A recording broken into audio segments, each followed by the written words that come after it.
한 주간 어떻게 성령의 열매, 특별히 지난주 사랑의 열매 많이 맺고 사셨죠? 네.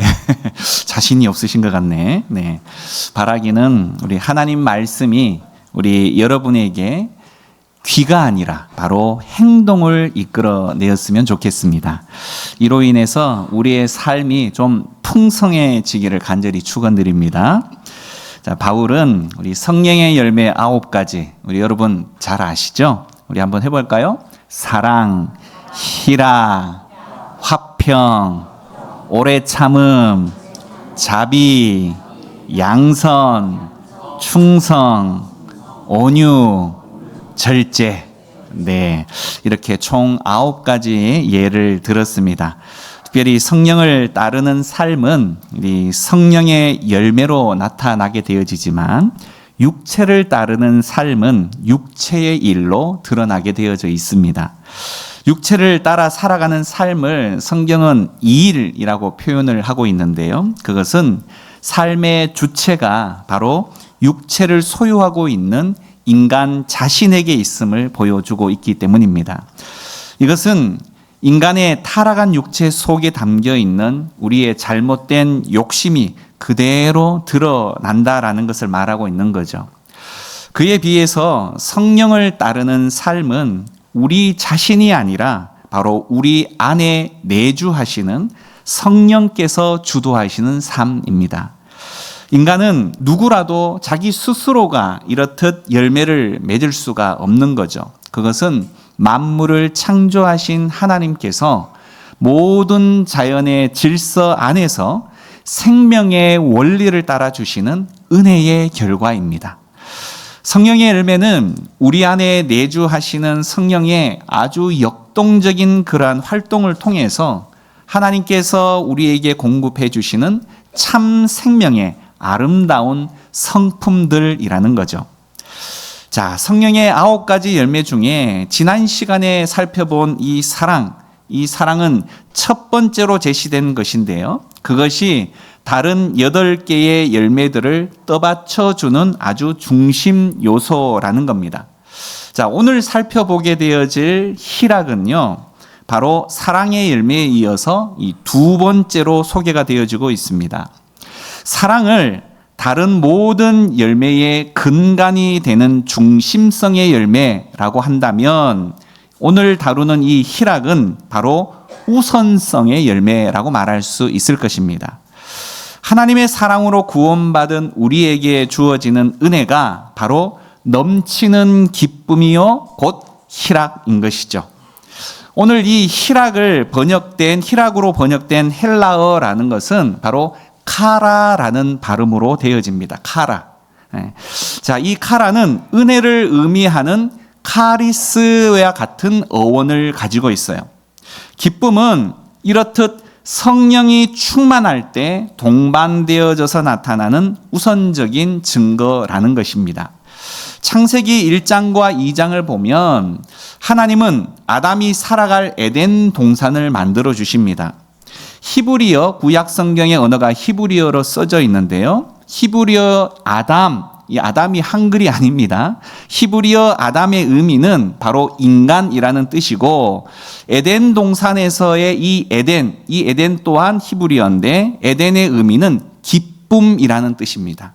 자, 그렇다면 하나님께서 인간을 위해서 만들어 주신 에덴 동산은 무슨 뜻이 되는 겁니까?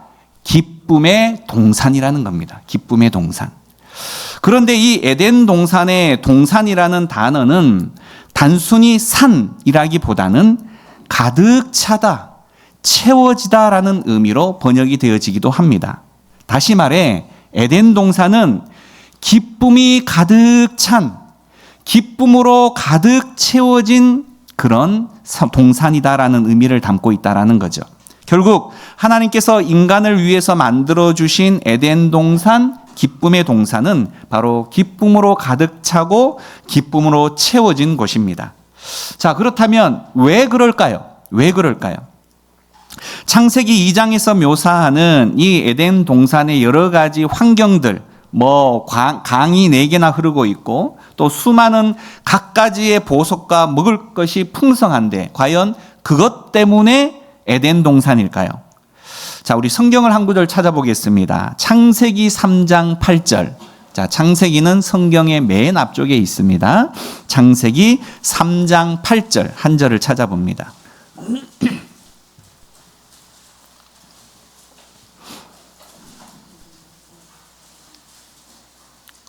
자, 창세기 3장 8절 같이 읽어볼까요? 시작. 동산에 여호와 하나님의 소리를 듣고.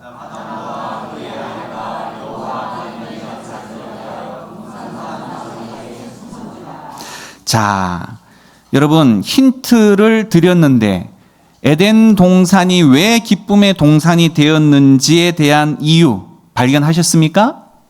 뭘까요?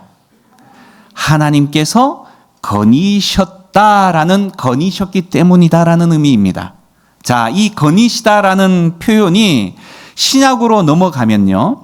마태복음 1장 23절에 이것은 제가 읽어드립니다. 보라, 처녀가 잉태하여 아들을 낳을 것이요 그의 이름은 임마누엘이라 하리라 하셨으니 이를 번역한즉 하나님이 우리와 함께 계시다 함이라. 자, 이렇게 말하고 있습니다. 다시 말해 임마누엘입니다. 다시 말해 주님이 우리와 함께 계시다라는 의미죠. 이것이 바로 성경적인 기쁨의 정의입니다. 다시 말해 에덴 동산, 기쁨의 동산, 기쁨이 가득 찬 기쁨으로 채워진 그 이유는 어떻게 해요? 하나님이 우리와 동행하셨기 때문이라는 겁니다. 일반적으로 우리가 느끼고 경험하는 대부분의 기쁨의 감정은 어떻습니까? 우리에게 주어진 환경에 따라 좌우가 되죠. 즐거운 일이 있었을 때는 너무 기뻐하다가 곧 어려움이 닥쳐오면 곧바로 언제 그랬냐라는 듯이 슬픔과 탄식으로 뒤바뀌는 것이 우리의 모습입니다. 하지만 하나님께서 성령을 통해서 주시는 희락, 바로 이 기쁨은 외부적인 환경 그 자체를 뛰어넘는 것입니다. 다시 말해 세속적 성공이나 성취감에 의해서 좌우되지 않는다라는 거죠. 그것은 하나님 안에 있다면 어떠한 상황 속에서도 변함없이 누릴 수 있는 즐거움이라는 겁니다. 억울한 누명을 쓰고 심한 매를 맞은 채 옥에 갇혀 있는 바울 일행이요, 한밤중에 기도하며 하나님을 찬양했다라고 말하는 사도행전의 기록이 있습니다. 자, 어떻게 이 일들이 가능했을까요? 바로 그도 성령의 열매였던 이 희락이 주는 힘을 의지해서 그렇게 했던 것입니다. 뿐만 아니라 이 성령의 열매인 희락은요, 우리가 가지고 있는 소유의 많고 적음이나 사회적인 위치의 높고 낮음에 의해 절대로 좌우되지 않습니다. 믿음 안에서의 삶이라고 말하는 것은 주변 환경에 의존해서 사는 것이 아니라 믿음의 주요 온전케 하시는 주님을 바라보며 사는 삶이라는 거예요. 그렇기 때문에 바른 신앙은요, 어떤 역경 가운데에서도 결코 흔들림이 없는 것입니다. 비록 지금은 고난 가운데에 있지만 최종적인 결과는 하나님께서 주시는 그 승리임을 믿고 바라보는 것이죠. 여러분의 상황은 좀 어떠신가요? 진정한 기쁨이 여러분에게 있습니까? 신앙의 연륜이 쌓일수록 이 성령의 열매인 기쁨도 더 커져가야만 하는 것이 정상일 텐데, 그렇지 못하다면 우리는 소망 대신 예수 그리스도를 잃어버린 것인지도 모를 일입니다. 사실 우리는요, 살아가면서 예수님을 얼마나 자주 잃어버리는지 몰라요. 주님의 음성이 잘 들려오지 않을 때도 많고요, 주님은 내가 원하는 방식대로 잘 움직여 주시지도 않으시고요, 점점 그것으로 인해서 우리 안에 실망이 쌓여져 가고 또 짜증마저 날 때가 있습니다. 기도는 잘 이루어지지 않는 것만 같고 말씀은 듣기도 하고 보기도 하지만 별로 나와는 상관이 없는, 좀 와닿지 않기도 하고 내 삶과는 별로 상관이 없어 보입니다. 이 모든 것이 바로 기쁨의 원천이신 예수님을 잃어버린 증상들입니다. 진정한 기쁨을 회복하기 위해서는요, 그래서 살아계신 예수님을 만나야 합니다. 우리는 어느새 신앙생활이라고 말하는 삶 가운데에 기계적으로 예수님을 과거의 예수님으로 내가 따르고 있는지 모릅니다. 마치 과거에 지대한 영향력을 행사했던 위인들을 존경하는 방식으로 예수님을 믿고 따르고 있는지 모른다라는 이야기죠. 과거의 위인들은 어떻습니까? 지금 나에게 전혀 은혜를 끼칠 수가 없습니다. 왜 그렇죠? 그들은 죽었기 때문이죠. 하지만 우리 주님은 살아계십니다. 살아계신 예수님을 우리가 만날 때 우리는 비로소 참된 기쁨을 회복할 수 있다라는 겁니다. 예수님은 지금도 살아서 역사하시며 우리와 함께 하십니다. 그분은 무한한 은혜와 사랑으로 우리와 지금도 동행하고 계시고 우리에게 늘 새로운 은혜를 베풀어 주시기를 원하시고 계세요. 오늘도 말씀으로 인해서 사실상 수많은 역사가 일어나고 있다는 것 여러분 믿으셔야 합니다. 저는 말씀을 통해서 변화되어졌던 수많은 사람들을 알고 있습니다. 특히 오늘 이 하나님의 말씀을 통해서 다른 누구도 아닌 저의 삶이 확연하게 변화되어진 것을 저는 잘 알고 있습니다. 하나님은 모난 저를 말씀을 통해서 다듬어가고 계시는 줄 압니다. 그리고 이 자리에 계신 우리 모두를 하나님께서는 다듬어가고 계신 줄 믿습니다.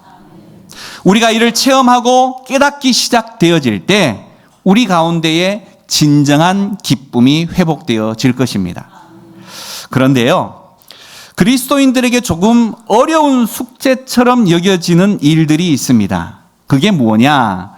사도 바울은 데살로니가 성도에게 보내는 첫 번째 편지에서 항상 기뻐하라. 자, 여러분, 말하기는 얼마나 좋고 쉽습니까? 항상 기뻐하라. 자, 이것은 그리스도 예수 안에서 우리를 향하신 하나님의 뜻이다. 이렇게 강조하고 있어요. 여러분 어떻습니까? 첩첩산중처럼 느껴지지 않습니까? 네, 기뻐하는 것 자체도 사실상 쉬워 보이지 않는 현실의 삶을 살아가고 있는 우리에게 이제는 항상 기뻐하라라고까지 말하고 있다는 겁니다. 기복이 심하고 험난한 이 세상을 살아가면서 항상 기뻐하는 것이 과연 가능이나 한 것일까? 여러분, 복음이 로마에 처음으로 전파되던 시절에 복음에 대한 박해가 굉장히 심했습니다. 로마 황제 유명한 그 네로는 자신이 로마에 불을 지르고서는요, 그 죄를 싸그리 그리스도인들에게 뒤집어 씌워서 대대적으로 박해를 시행하게 됩니다. 아주 큰 집회장에 그 그리스도인들을 몰아넣고 사자를 풀어다가 사자밥이 되기도 하고 또 십자가에다가 못을 박기도 하고 또 화형시키는 일을 서슴지를 않았습니다. 자, 그런데 이 폭군 네로를 더욱 화나게 하는 사실이 하나가 있었습니다. 그게 뭐냐면 그리스도인들 대부분이 그렇게 죽어가면서 분명히 예수를 위해 죽게 된 것을 스스로가 너무 영광스럽게 생각하고 있더라는 겁니다. 그리고 때로는 어떤 이들은 기뻐하며 찬송하면서 자신의 마지막 삶을 그렇게 맞이하더라라는 겁니다. 게다가 이런 현상들로 인해서 오히려 자신의 부하들이 감동까지 받고 있더라라는 거예요. 도대체 무엇이 이들로 하여금 전혀 기뻐할 수 없는 상황이었음에도 불구하고 이렇게 항상 기뻐할 수 있도록 만들었을까요?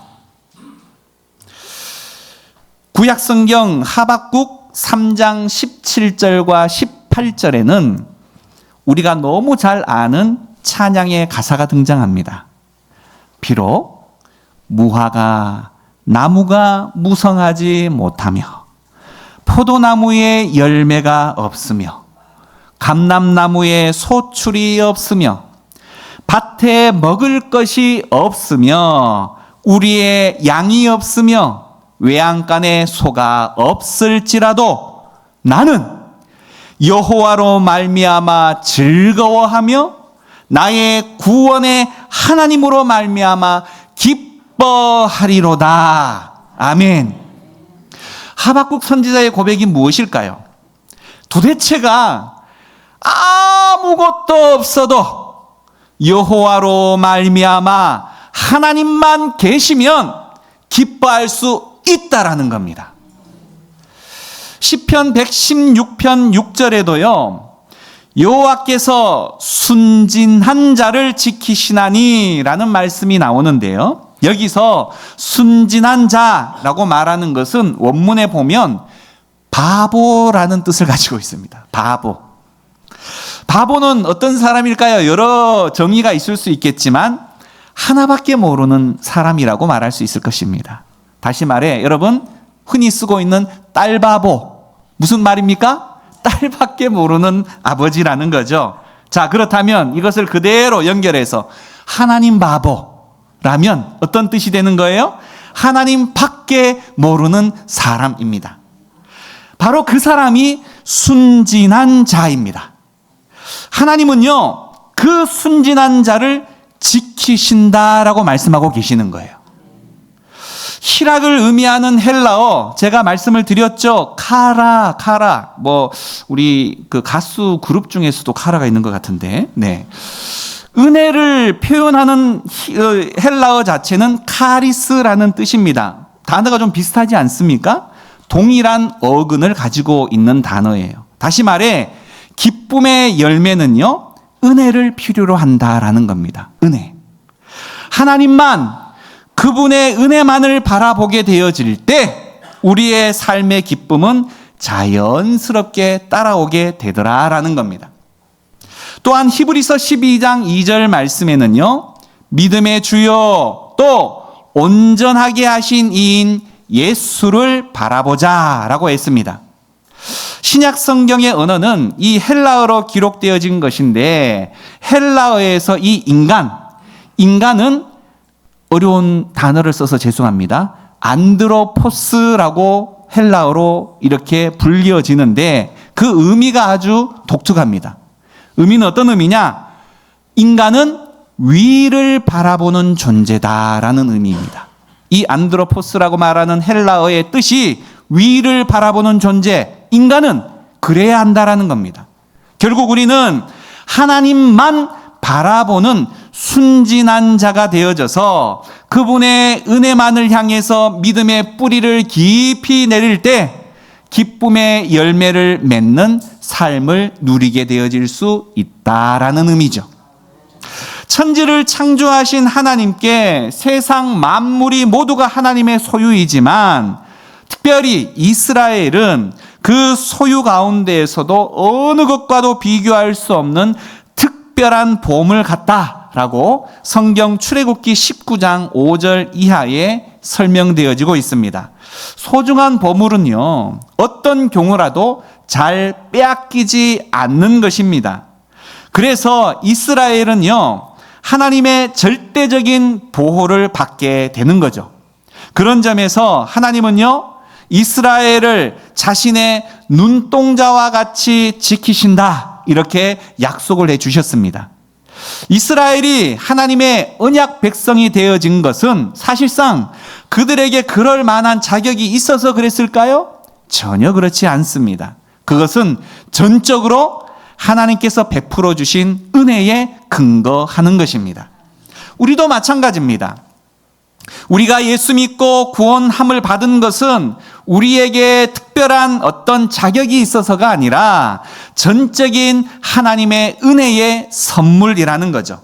얼마나 감사한 일입니까? 죽었다가 다시 살아난 것인데 여러분 기쁘지 아니하냐라는 겁니다. 결국 구원의 감격과 하나님의 자녀가 되었다라는 이 놀라운 사실, 하나님의 보물로서의 신분을 얻게 되어졌다라는 사실, 그에 뒤따르는 하나님의 절대적인 안전 보장, 어떤 상황 가운데에서도 이 사실을 우리가 누리고 있다라는 사실을 확신하게 되어진다면 이 희락, 이 기쁨 우리 안에 자연스럽게 흘러나올 수밖에 없다는 것이고, 이러한 기쁨을 우리는 다른 어떤 조건적인 내용에 의해서 빼앗길 수가 없는 것입니다. 우리를 위한 하나님의 사랑은요, 크고 놀라운 것입니다. 우리를 위해서의 하나님의 신실하심은 영원하신 것입니다. 우리를 반드시 그래서요 웃게 하시는 하나님이시라는 거죠. 그분의 약속에 대해서 하나님은 끝까지 지키시는 신실하신 하나님이십니다. 사랑하는 성도 여러분, 비록 우리의 믿음의 여정 가운데에 많은 결핍을 경험하게 되어집니다. 그것으로 인해서 우리는 아파할 수도 있고요, 실망할 수도 있습니다. 그리고 우리를 우울하게 만들 수도 있습니다.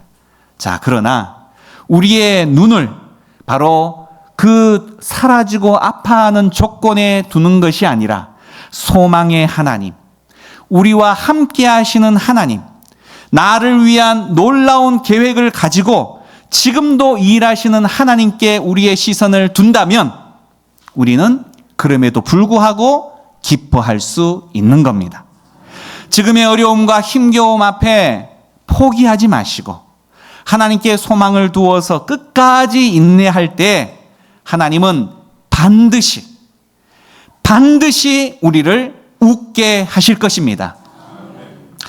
바울은 항상 기뻐하라라고 강조하면서요, 우리를 향하신 하나님의 뜻 두 가지를 더하시는데요. 그게 뭘까요? 바로 항상 기뻐하라, 범사에 감사하라, 그리고 쉬지 말고 기도하라, 이렇게 말씀합니다. 자, 항상 기뻐하라라고 말해서 이어서 덧붙여진 이 두 가지는 성령의 열매인 항상 기뻐하라를 유지하게 하는 실제적인 방법입니다. 하나님께는요, 과거, 현재, 미래 모두가 하나님께서 섭리하시는 역사의 영역이죠. 이 모든 것을 합력해서 선을 이루시는 분이 우리 하나님이시다라는 겁니다. 지금 당장은 아닌 것처럼 보여도 하나님의 때가 이루게 되어지면 그 모든 것을 아름답게 만들어 주시는 분, 바로 그 하나님을 여러분 신뢰하고 믿으시기 바랍니다. 하나님을 향한 그러한 기대와 신뢰는요, 결국 오늘을 바로 우리가 성실하게 살아가게 만들기도 하고요, 또 범사에 감사하게 만드는 것입니다. 그리고 그것이 바로 항상 우리를 기뻐하게 만드는 삶을 유지하게 하는 중요한 방법이 되더라라는 거죠. 또한 기도는요, 영적인 호흡이자 하나님과의 소통인 것입니다. 기도 속에는요, 사실 우리를 성장시키시는 하나님의 손길이 들어가 있습니다. 따라서 기도는 본질적으로 쉬지 말아야 하는 거죠. 이 기도를 통해서 우리는 기쁨을 유지할 수 있는 것입니다. 이제 말씀을 정리하고자 합니다. 사랑하는 성도 여러분, 진정한 기쁨을 누리시기를 원합니다. 우리가 믿는 예수님은 살아계신 하나님이십니다. 지금도 여전히 우리와 함께 하시고 또 말씀하고 계신 분이 우리 하나님이십니다. 우리는 그분을 만나야 합니다. 잃어버려서는 안 됩니다. 그분의 살아있는 말씀을 매일같이 체험해야 합니다. 예수님이 우리 삶에서 살아 움직일 때 우리 안에 진정한 기쁨을 누리게 되어지는 것입니다. 우리로 하여금 삶을 소망하게 하고 아침에 일어날 때마다 새로움을 경험하게 하시는입니다. 진정한 기쁨은요, 땅에 있는 것과 비교할 수 없는 더 큰 소망이 있다라는 것을 알고 현재 겪게 되어지는 결핍들, 그것으로 인한 고통을 감내하게 만듭니다. 또한 기쁨은요, 우리로 하여금 행동하게 만듭니다. 우리의 두려움을 없애기도 하고요. 그 두려움 앞에 당당하게 맞서게도 만듭니다. 더 이상 우리를 피하며 그렇게 도망다니는 사람이 되지 않게 만든다라는 거죠. 이것이 바로 진정한 기쁨을 가진 사람들의 삶입니다. 그 기쁨은 오늘 우리가 드리는 바로 이 예배 안에서 가장 극대화되어집니다. 하나님은 우리의 예배를 기뻐 받으십니다. 또한 우리는 이 예배를 통해서 기쁨의 본체이신 하나님을 직접적으로 만나는 것입니다. 그 하나님을 이 예배를 통해서 기쁨으로 누리고 우리 안에 있는 모든 어두움들을 몰아낼 수 있는 것이죠. 그래서 예배는 너무 소중한 것입니다. 예배에서 성공한 자가 삶에서 성공할 수 있다라는 사실을 우리는 잊지 말아야 합니다. 이 시간 함께 기도할까요? 기쁨의 근원 되시는 하나님과 동행하는 삶 여러분 살고 계십니까? 그렇지 못하다면 하나님, 내가 살아계신 하나님과 동행하기를 원합니다. 상황과 여건에 좌지우지되지 않는 진정한 기쁨, 하나님의 약속, 그의 자녀됨에 대한 감사가 우리의 모든 결핍으로 인한 원망과 그 고통을 뛰어넘게 해달라고 기도해야 할 줄 압니다.